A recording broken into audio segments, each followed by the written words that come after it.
Shalom, saudara dan saudari yang terkasih dalam Tuhan kita Yesus Kristus.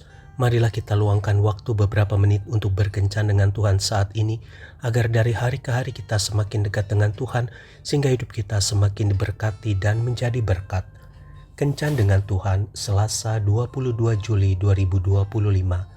Bacaan dari Injil Lukas bab 21 ayat 1a.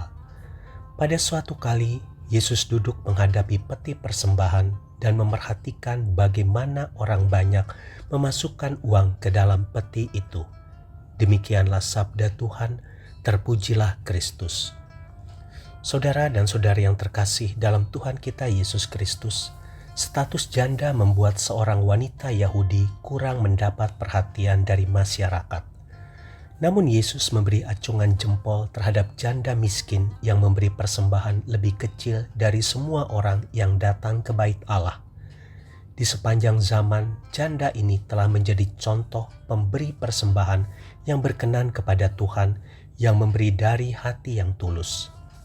Ia belajar mendisiplin dirinya untuk memberi kepada Tuhan. Saat ia mempersembahkan semua harta yang dimilikinya, ia mengerti bahwa Tuhan berkuasa memeliharanya. Walaupun nama janda dalam kisah tersebut tidak disebutkan dalam Alkitab, tetapi yang lebih penting adalah teladan memberi yang bisa ditularkannya di sepanjang masa.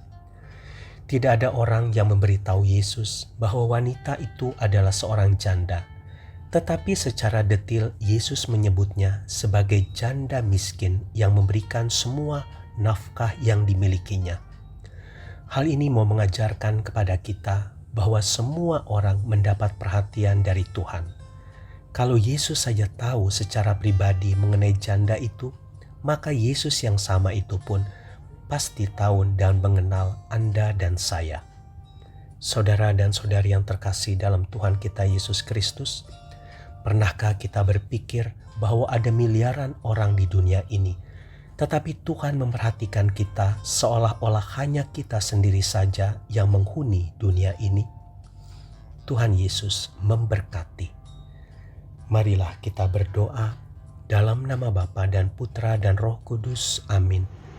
Tuhan Yesus, kini aku tahu bahwa Engkau senantiasa memperhatikanku setiap kali aku memberi persembahan kepadamu.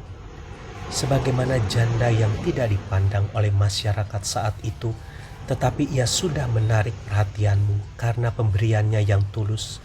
Kini ajarilah aku agar aku pun dapat mampu meneladani janda itu untuk mau memberi dengan tulus hati apa yang kupunya, bahkan persembahan diriku untuk memuliakan namamu. Amin. Dalam nama Bapa dan Putra dan Roh Kudus. Amin.